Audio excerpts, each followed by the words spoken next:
2024 की चुनाव की तैयारी हो चुकी है। चाहे क्षेत्रीय पार्टी हो, चाहे नेशनल पार्टी हो, सब अपनी अपनी तरीक़ा से कैंडिडेट या जो आने वाले लोकसभा विधानसभा चुनाव है उसकी तैयारी कर रहे हैं।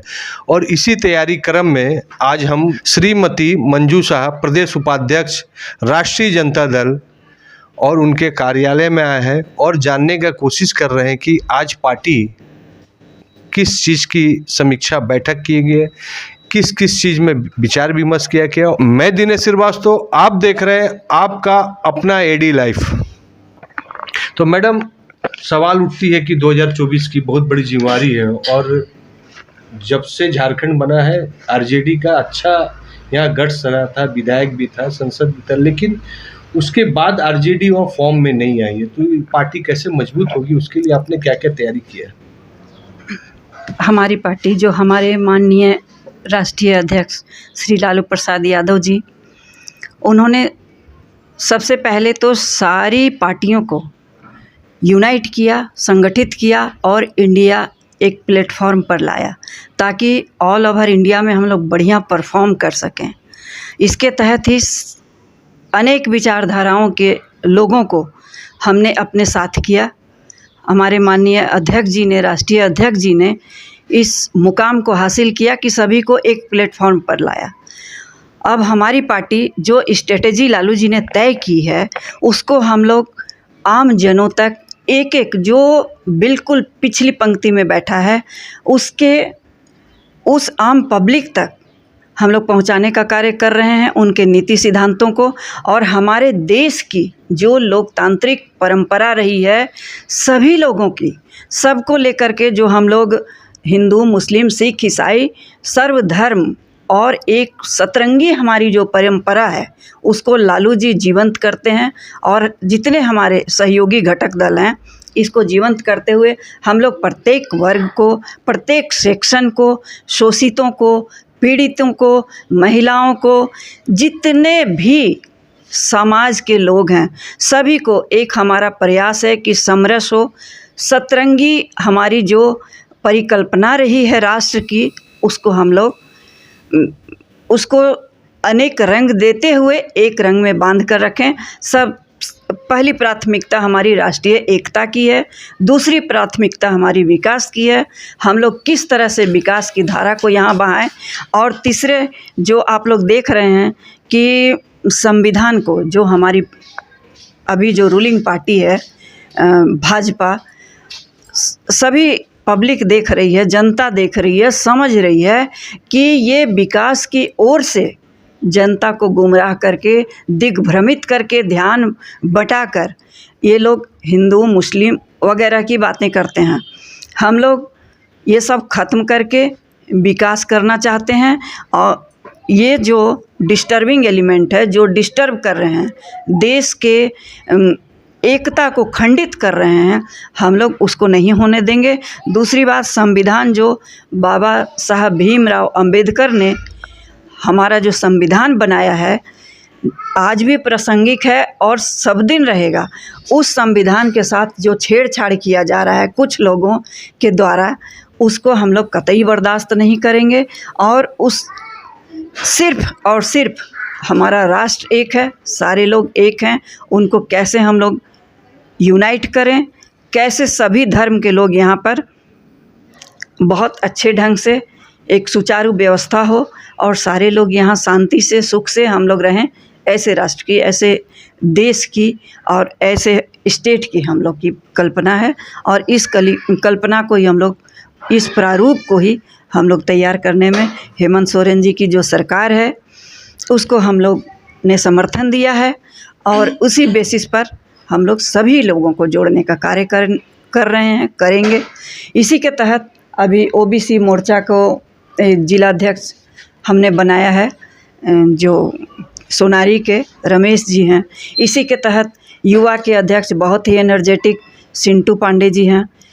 और जब से ये बने हैं, इन्होंने बहुत अच्छे तरीके से काम किया है। बहुत सारे युवाओं में एक जोश है, एनर्जी लेवल हाई हुआ है, सभी को ये जोड़ रहे हैं। हम लोगों का ऐसा प्रयास रहेगा कि पंचायत स्तर से लेकर के हम लोग डिस्ट्रिक्ट, प्रमंडल, स्टेट में अपनी पार्टी को इतनी मजबूती प्रदान करें कि आगे जो भी संभावना हो, अलायंस होती है, वेल एंड गुड, नहीं तो हम लोग अपनी पार्टी को इतनी कैपेबल कर देंगे, इतने सक्षम हम लोग कर देंगे कि हम लोग कहीं से भी खुद लड़ें और विधायक, सांसद तैयार करें। मंजू शाह जी, बहुत बड़ी जिम्मेवारी और बहुत बड़ा आपने कमिटमेंट किया है कि पार्टी इतने मजबूत हो जाएंगे कि या तो मैं खुद लड़ूंगा या तो टाई अप होता है तो उसका जो पार्टी का आदेश होगा। लेकिन आपने बहुत मेहनत किया, प्रदेश के हर जिला में जाती है, आप जनसंख्या समीकरण, जात पात का समीकरण सब देख रहे हैं, समझ रहे हैं, एक्सपीरियंस भी आपके साथ है। लेकिन कहाँ कहाँ से आप विधायक या सांसद को, जहाँ से आपका गढ़ है, वहाँ से अगर हमारे आरजेडी पार्टी को अगर टिकट मिलता है तो वो वाला सीट कम से कम कंफर्म होगा, तो वो क्षेत्र आप बता सकते हैं? अभी एमपी इलेक्शन के लिए हमारी पार्टी की ओर से 4 सीटों पर हमने दावेदारी की है। एक पलामू, कोडरमा, गोड्डा, इस हमने 4 सीटों पर किया मजबूत है। वहाँ पर अगर पार्टी हाँ, अगर कैंडिडेट देगा तो जीत सकता है। वहाँ अवसर मिले तो हमारी पार्टी वहाँ विन करेगी, स्टैंड करेगी, ऑफ कोर्स जीतेगी। और ये जो हम लोग का पूर्वी सिंहभूम है, मतलब झारखंड की आर्थिक राजधानी जमशेदपुर है, यहाँ सभी पार्टी अपना वर्चस्व, अपना कैंडिडेट और स्थान चाहती है कि अगर जमशेदपुर में हो गया तो हमें बहुत सपोर्ट मिलेगा, कॉरपोरेट का सपोर्ट मिलेगा, और एक तो झारखंड में उसको अस्तित्व खड़ा करने के लिए यहाँ से विधायक, चाहे पूर्वी से, पश्चिमी से या कोल्हान से, पोटका से, तो ये सब जगह के लिए क्या कुछ मीटिंग वीटिंग हो रहा है तेजस्वी जी से? हाँ, बातें हो रही है, बातें चल रही है, लेकिन अभी चूँकि एक हाई लेवल पर ये बातें हो रही है, पार्टियों के बीच बातें हो रही है, उसके बाद हमारी पार्टी में हमारी जो भूमिका होगी उसके अनुसार हम लोग भी अपने आला कमान को रिपोर्ट कर रहे हैं कि किस विधानसभा में हमारी क्या स्थिति है और वहाँ हम लोग कितने कैपेबल हैं, सक्षम हैं लड़ने को या विनिंग पोजीशन में हैं। वो रिपोर्ट बाकायदे हम लोगों के आला कमान भी, तेजस्वी जी भी और मीसा मैडम भी ले रही हैं और बाकायदे हम लोग रिपोर्टिंग कर रहे हैं। केंद्र सरकार अभी राम मंदिर का मुद्दा और हिंदुत्व करके मोटिवेट कर रही है। आप केंद्र सरकार को घेर रहे हैं महंगाई पर, आप केंद्र सरकार को घेर रहे हैं सांप्रदायिक पर, आप केंद्र सरकार को घेर रहे हैं अलग अलग मुद्दे पर, गैस पर घेर रहे हैं। तो क्या महंगाई और सांप्रदायिक क्या महत्वपूर्ण है? देखिए, जो केंद्र सरकार है या मोदी जी, हमेशा से उनका यही रहा है, ये उनका वर्क स्टाइल है कि मेन मुद्दे से ध्यान भटकाने को वो ये सांप्रदायिक ताकतों को उकसा देते हैं। इस तरह का एक पॉइंट किया जाता है और इस पर हम लोग बिलीव नहीं करते हैं। हम लोग सिर्फ विकास की बातें करते हैं, डेवलपमेंट की बातें करते हैं। आप गौर कीजिए, यह सारी जनता गौर कर रही है इन बातों को कि 70 सालों में कांग्रेस ने जो बनाया और कितने सालों में इन्होंने गंवा दिया, सारे को इन्होंने बेचकर ख़त्म कर दिया। कोई ऐसा है इनके पास, कोई इस तरह का मुद्दा है इनके पास जिसको कि ये दिखाकर बता सकें कि हाँ हमने सिवाय राम मंदिर के ये नहीं बोल सकते हैं कि हमने ये बनाया। एक भी शिक्षण संस्थान इन्होंने खोले हैं, इनका श्रेय जाता है, इनको क्रेडिट जाता है। रेल बेच दी, भेल बेच दी, सब कुछ बेच के बैठे हुए हैं। तो ये तो आने वाला चुनाव, मतलब केंद्र सरकार से, चाहे आपका जिम्मेवारी तो झारखंड प्रदेश है, लेकिन आरजेडी एक तो राष्ट्रीय पार्टी बनने जा रही है और बिहार में जो मेहनत करके अपनी सीट लाए हैं और इसके बाद तो आरजेडी और मजबूत हो गया। तो इस बार आरजेडी केंद्र में, राज्य में वह पोजीशन लाएगा कि सरकार बनाने में वो हेल्प। लालू प्रसाद जी का कहना था कि मैं किंग नहीं, किंग मेकर हूँ। तो क्या आरजेडी उस पुराने रूप में आएगा? बिल्कुल। हमारे जो राष्ट्रीय अध्यक्ष हैं, याद कीजिए कि वो नेशनल लीडर नहीं, इंटरनेशनल लीडर हैं। वो पूरे उनकी जो शैली है, रेलवे को जो उन्होंने प्रॉफिट दिलाया, मैं रेलवे की भी एक अंग रह चुकी हूँ। जब वो केंद्रीय मंत्री थे रेल के, तब मेरी भी एक छोटी भूमिका उसमें रही है। उनके वर्क स्टाइल को, कार्यशैली को विदेशों में भी सराहा जाता है। यूं ही नहीं, उनके ब्रेन को लोग दाद देते हैं। आज भी वो किंग मेकर हैं। हमको एक छोटी सी घटना आपको मैं बताना चाहती हूँ।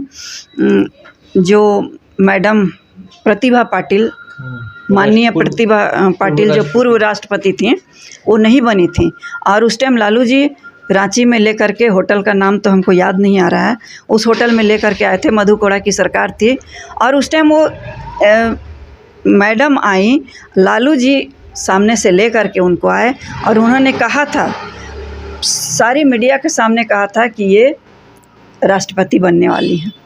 अब मैं उसकी गवाह हूँ, और वो उन्होंने बनाया तो यूं ही किंग मेकर नहीं है, सरकार वो बनाने की क्षमता रखते हैं। पुराने कार्यकर्ता है और उस जमाना को भी देखें कि जिस समय राधे यादव, लालू प्रसाद जी जमशेदपुर आते थे तो पूरा जमशेदपुर रुक जाता था। तो ऐसा दिन कब आएगा? इसके लिए क्या क्या तैयारी? प्रयास में लोग लगे हुए हैं। नए नए कार्यकर्ता आ रहे हैं, युवा सब आ रहे हैं, हर दिन को तैयार किया जा रहा है ताकि वो दिन आए। और हमको लगता है कि ये लोग कर्मठता के साथ काम करेंगे ही। अपना परिचय दीजिए। हम ब्रह्मदेव मंडल हुए, और मैं प्रधान महासचिव जायसवाल जी के साथ रहा करते जब वो उस समय जिला अध्यक्ष थे। मैं राष्ट्रीय जनता दल युवा राजद पूर्वी सिंहभूम जिला अध्यक्ष का पद पे हूँ। क्या जिम्मेदारी मिला गया?